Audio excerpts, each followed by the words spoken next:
Once upon a time, when the stars had just begun to sprinkle their light across the velvet sky, a hidden village rested between two gentle hills and a wide, winding river. The village was small, just a handful of cottages, with moss on their roofs and lanterns glowing softly at each doorstep. At the very edge of this village stood an inn called the Dreamer's Rest. Travelers said the inn was not built with timber or stone, but with laughter, kindness, and the sound of lullabies carried on the breeze. Inside, the innkeeper, grandmotherly woman named Mirabelle, kept a fire that never went out, even on the coldest nights.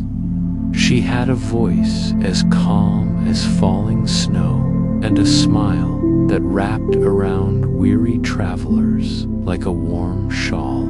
People believed she could stir dreams into her soups, and that her stories could hush even the loudest storms. Tonight, the fire crackled as if listening, and Mirabelle decided to share one of her longest, most comforting tales, the tale of the wishing lanterns.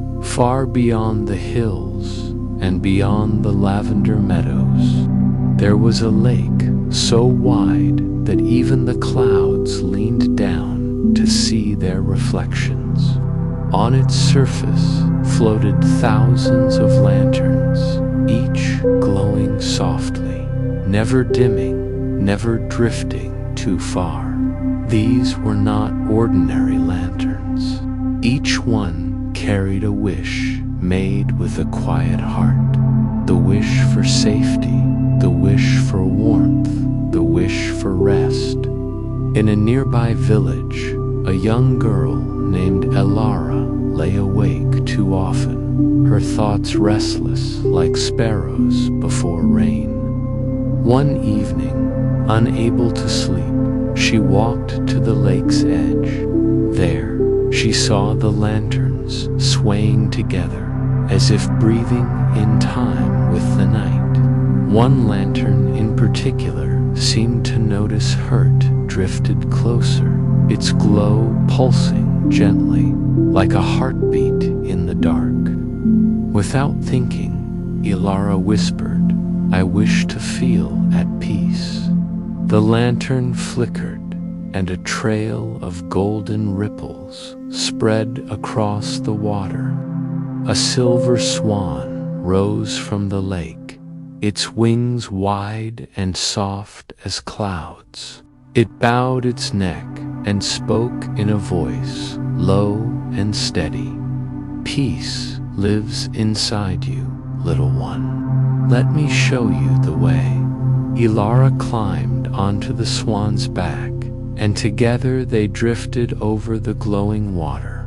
As they glided, the lanterns whispered to her. One told her of a farmer who wished for rain and found his crops nourished by gentle showers.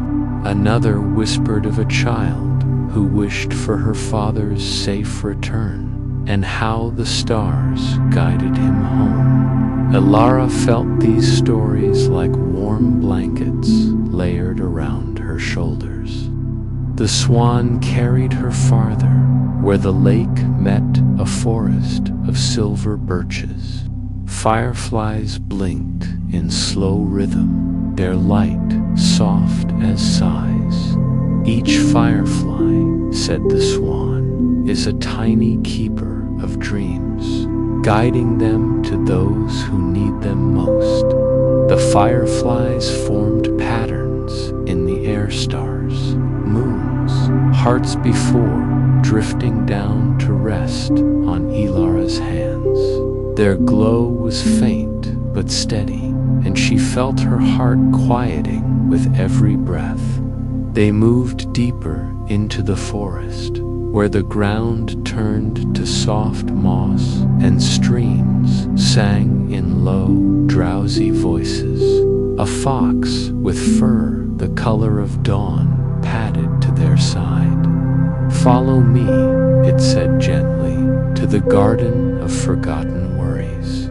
Curious, Ilara stepped into a clearing filled with tall, gentle flowers. Each flower leaned forward, releasing a faint perfume like vanilla and rain. "Every worry placed here," the fox explained, "turns into a blossom. That is why the garden grows forever."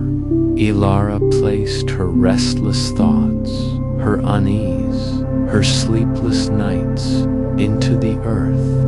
Almost instantly, a white flower rose where she had stood. Its petals spread wide and released a soft fragrance. Ilara smiled, her shoulders lighter. "Now you may rest," said the fox. The swan carried her onward, past the garden, toward a hill that overlooked both the Lake of Lanterns and the forest. On top of the hill stood a great oak tree, older than the mountains, with branches that reached out like arms, ready to embrace. Beneath the oak was a bench carved of stone, worn smooth by countless dreamers.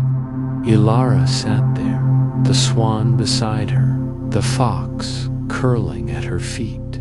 Above, the stars stretched endlessly, steady and kind. "Every lantern on the lake," the swan whispered, "is lit by someone who longed for rest. Tonight, one more joins them, and from the oak's branches, a new lantern floated down, golden and warm, drifting onto the water below." Ilara realized it was hers, the wish she had whispered. She watched it join the others, swaying gently, safe among friends. The breeze slowed, the fireflies dimmed, the world exhaled as though it too was ready to sleep. Ilara leaned back, her eyes closing, her breath sinking with the rhythm of the lake. She knew now that peace was not something to chase, but something to allow. It was already here, waiting. And so Mirabelle's voice softened as the inn's fire crackled low. "Remember," she said, "peace is always nearer than you think, as close as your next breath, as steady as the lantern's glow." Her words drifted into the quiet room, settling over the listeners like a quilt. Outside, the river hummed, the hills curved protectively, and the night itself leaned closer, whispering, "Rest now, dream now, you are safe." And the story ended, not with a stop, but with a gentle fading, like the glow of a lantern drifting far, far across the lake. Good night, dear dreamer.